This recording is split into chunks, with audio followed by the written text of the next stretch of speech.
Mr. Kotak, heads, teachers, and students, good morning.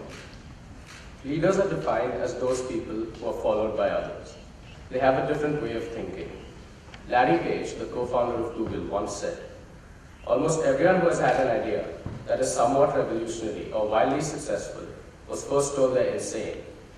However, it is this innovative out-of-the-box thinking that sets them apart." Several personalities have displayed exemplary leadership and helped change our country for the better. Dhirubhai Ambani, the founder chairman of Reliance Industries, after whom our school is named, was one such visionary leader who transformed India's equity market. Narayan Murthy similarly changed India's IT sector. Leaders make a difference, and in these cases, they change the destiny of our country. A leader is also someone who creates other leaders and is looked up to. This is why I had the idea of inviting some of India's leading personalities to our school as a part of an innovative leadership series. Their words of wisdom will help guide us, and their teachings will be very valuable journeys ahead. In today's changing times, we cannot choose our career with complete certainty. However, what we can do is learn about the experiences of others and use their advice in making our own decisions. Therefore, over the next few months, leaders from various fields will visit our school and they'll speak to us about their experiences and share with us the secrets of their success. This will expose us to leadership in a wide range of fields, including business, science and medicine, arts and culture, and sports, to name a few. One such leader is Mr. Uday Kotak, the Vice Chairman and Managing Director of Kotak Mahindra Bank. Mr. Kotak has been the recipient of several awards, including CNBC Asia's Business Leader of the Year, the India's Most Valuable CEO Award, and NDTV Profit's Financial Leadership Award, among others. He once said, "Believe in a value system, not just in profits." It is principles like these that differentiate him and make him so successful. Mr. Kotak was born in a family of one of India's leading cotton traders.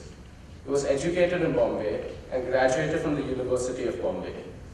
He chose to walk a different path from his family business, identifying an opportunity in India's heavily regulated banking sector. He started his bank with just Rs.30 Lakhs borrowed from his friends and family.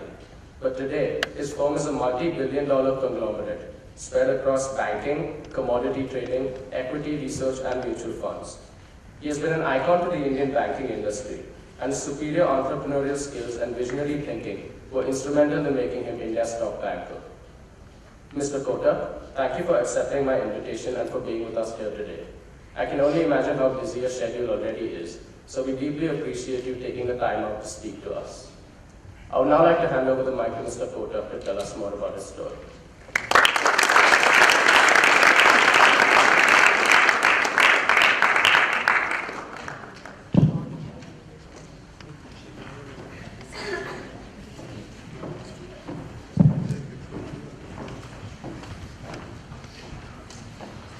Principal, teachers, students. I've got to thank Ishan first of all for giving me this opportunity to be with you. And since Ishan started by talking about Larry Page and Google, I want to share with you something about an experience I had a few days ago with the Google team at our bank. A set of people from Google had visited us and we were trying to figure out how to play the new digital world into the future. And during the discussions, we discussed about Gen X, Gen Y, and Gen Z. Gen X is people in the age group of 30 to 45. Gen Y is people in the age group of 20 to 30. And Gen Z, which is all of you, below the age of 20. And some of us, including me, I asked, where do we fit in? So a colleague of mine next to me said, Gen U. So in my own mind, I said, Gen U means Gen Useful. And the Google team quickly told me that they've done a survey with Gen Z about Gen U. And they said, Gen U means useless. So anybody who's above the age of 45 is basically useless in today's world. And I'm sure this was not very pleasing for a lot of us who have grown at a different point of time and lived in what seems to most of you as a completely different era. I sit back and think that when I was roughly in my teens, there used to be no television in India. Forget mobile phones, forget computers. There was no television. So if we look at it from today's point of view, I can't believe that when I was Gen Z, it was such a different world. But through this period, friends, I believe that while technology has changed the world, things are very different, our minds are different, social behaviors are different. There are a few principles which are consistent, irrespective of what else changes. And I want to take this opportunity to share with you some of that, including my journey as Gen Z, Gen Y, and Gen X. And what all were the challenges we faced, and how did we think about life as most of you are beginning to think about it in terms of your crossroads, your future, as you get into a new world post the 12th standard. I believe most of you are standard 11 and 12, therefore on the tipping point of looking at your futures. And it takes me to when I passed out from a school, which is a school in Marine Drive called Hindi Vidya Bhavan, which was a school, English teaching school, which was set up in the 60s because of Indian values. So that is why it was called Hindi Vidya Bhavan, and that's the school I studied in. And the first question to me was, in those days we had 11 standards. So when I passed out of 11th standard, what should I do? Science, commerce, arts. And it was a very big dilemma. A lot of people advise me X way, Y way, Z way. And each of you will face that dilemma as you think about this. I decided to go for commerce, though in hindsight I would have loved to go for engineering. But having gone for commerce, then went into a college called Rs.30 College in Mumbai, and pursued commerce, which is economics, statistics, mathematics, and subjects which I'm sure each of you are learning. Passed out of college, and another dilemma came. Now what? Should I go for chartered accounting? Should I go for MBA? And maybe I was a little lazy, therefore I did not take the trouble of applying for any of the IIMs. And frankly, in those days, going abroad was a complete no-no in my family. So the feeling in my family was that if you let your son go abroad or daughter go abroad, he or she will never come back. Because the opportunity outside is so much that you lose your child overseas.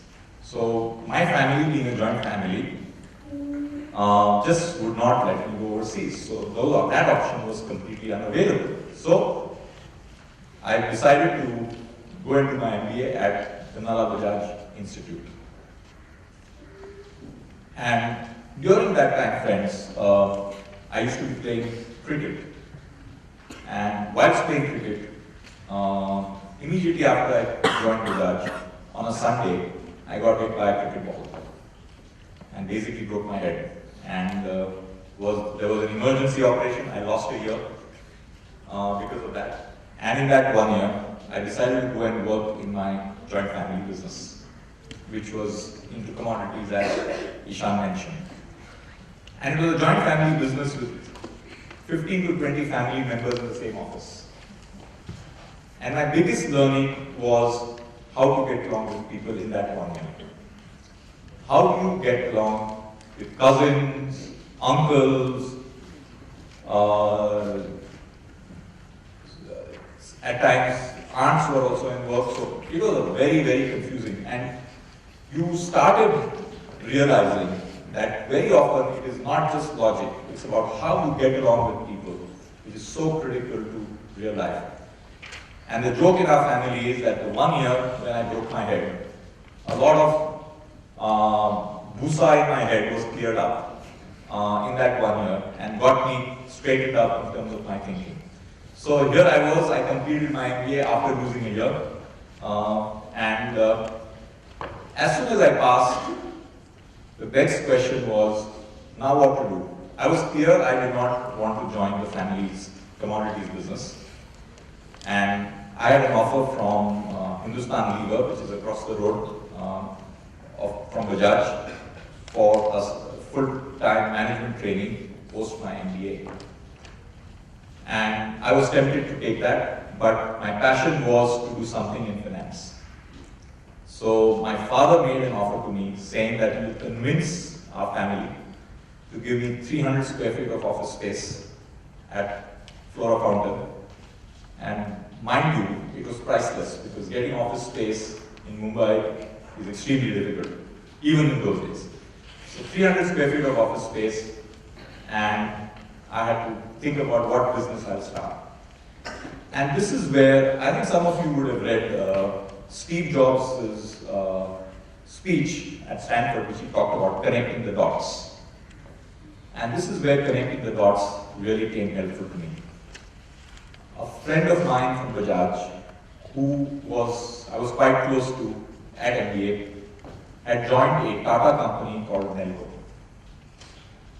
And Nelco used to borrow money in those days at 17% per annum. And now I'm going to do simple arithmetic with you so that you figure out. And they were always short of working capital, so they needed to raise money. So they told me that if you have any friends or others who have surplus funds, on a 90-day bill of exchange, we can give you 17% rate of interest.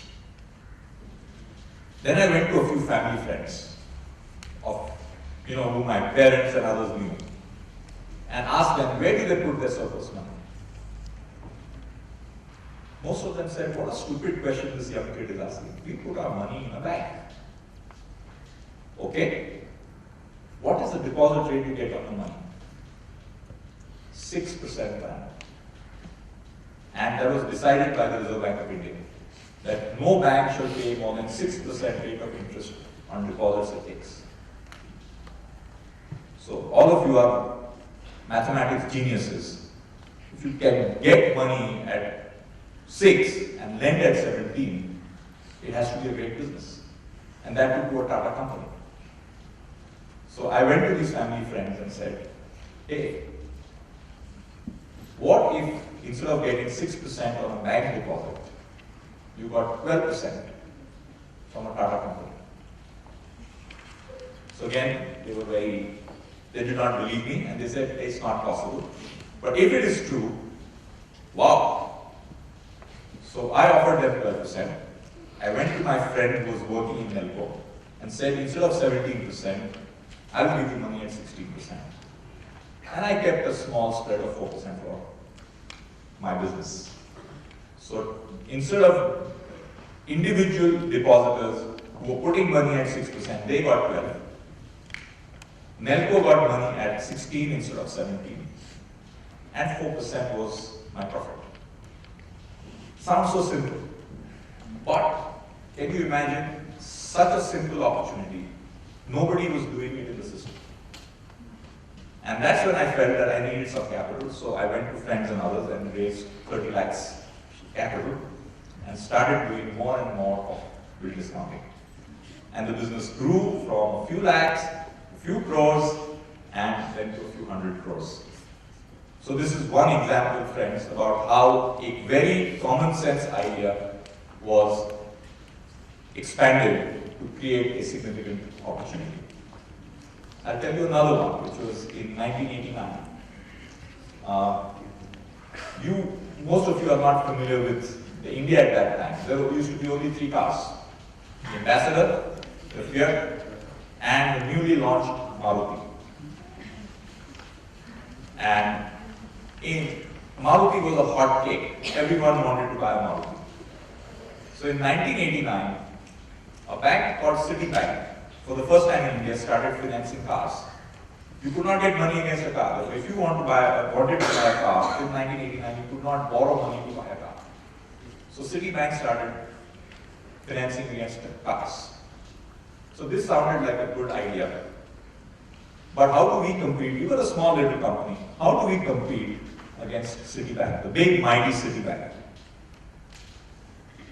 We again thought innovatively and said, what is the problem today in the car business? There was a shortage of cars. If you wanted a car, there was a waiting period of 6 months. Now a customer wants a car immediately. So we started booking cars. Before we would book 1,000 cars, 2,000 cars, and pay money for it upfront to the manufacturer and get the cars upfront. So when a customer came to us, we could give immediate delivery of the car. Unlike going to Citibank, where Citibank, after the customer wanted a car, would go and book a car. So it would take a 6-month waiting period. We said immediate delivery of a car, and only one condition: you shall take finance from us. So we converted this waiting period into an opportunity by booking cars 6 months in advance. And that's how we built the entire car finance business in this country. And now today, any of you can get financing of a car online. There is absolutely no issue. But that's how opportunity came. And friends, it's all about thereafter looking at opportunity which was adjacent to each of these opportunities. We figured out by 91, 92 that we in India were a little bit like people in a well. We did not think outside the well, and we needed to know how the world around was behaving. So we got into 2 major joint ventures, one with an American investment bank, some of you may have heard, called Goldman Sachs. So we got into a joint venture with them, and the other one was a car finance company, which is Ford Credit. So the Ford cars manufacturers. So these 2 joint ventures actually added a lot of value to us to see how they would manage their business globally. And we tried to learn from that on our own. And then of course the journey went on. We got into mutual funds, we got into life insurance, we got into banking in 2003, and now we are a full-fledged financial services house. And from 3 people we started in 1985, we are now 22,000 employees. So that's the fun about building a business. And here I am talking to you friends. Each of you have a dream. Each of you are thinking about your future. And my strong advice to you is, dare to be different. Do not chase money.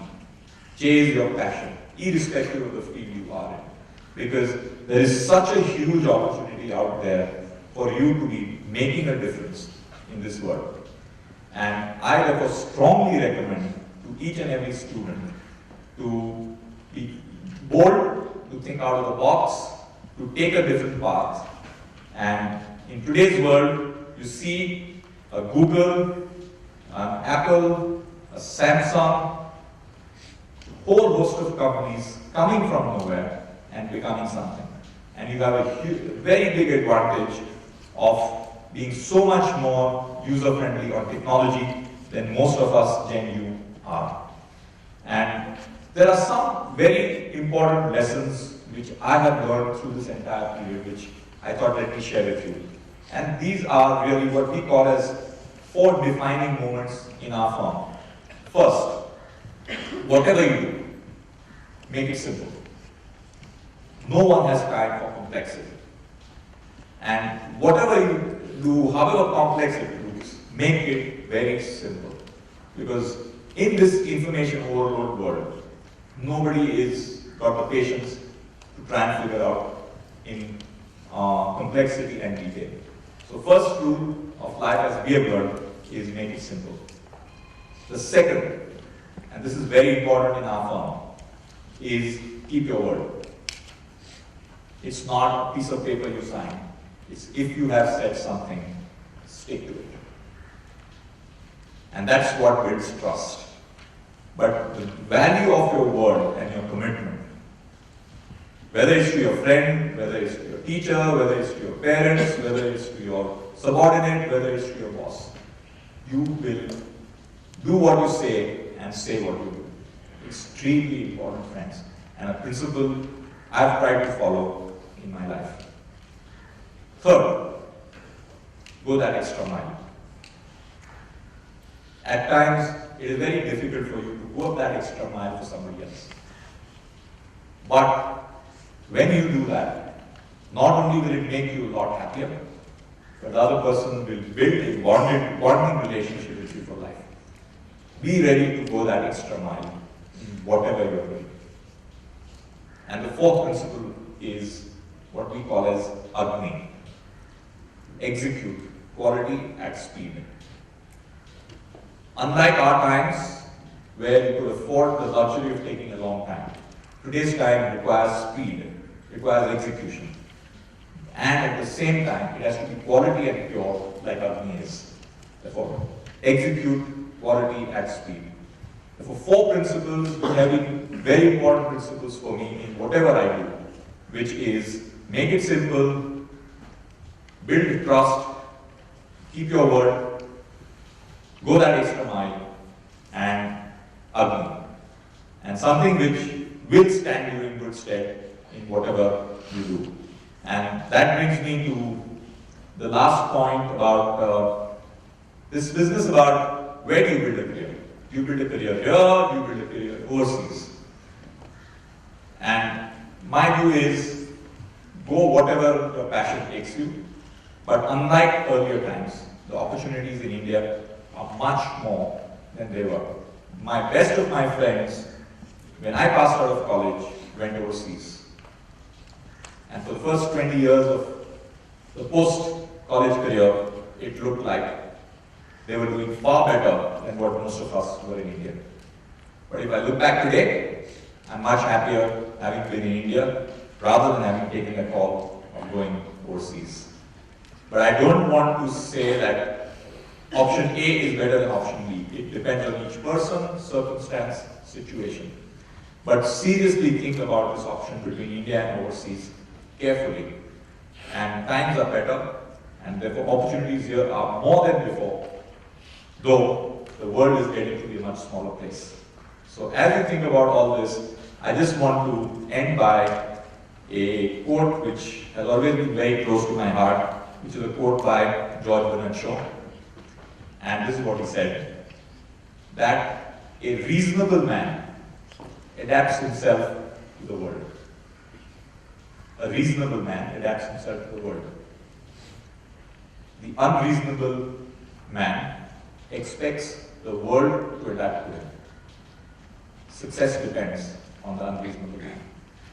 So with that, friends, thank you very much, and I'm delighted to be with you this morning.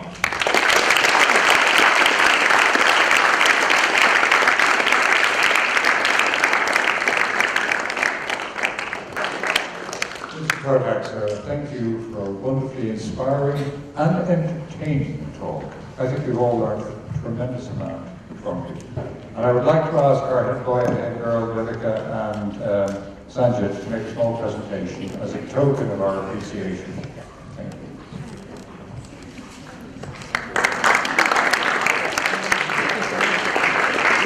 And can we please have a proper round of applause for Mr. Kotak?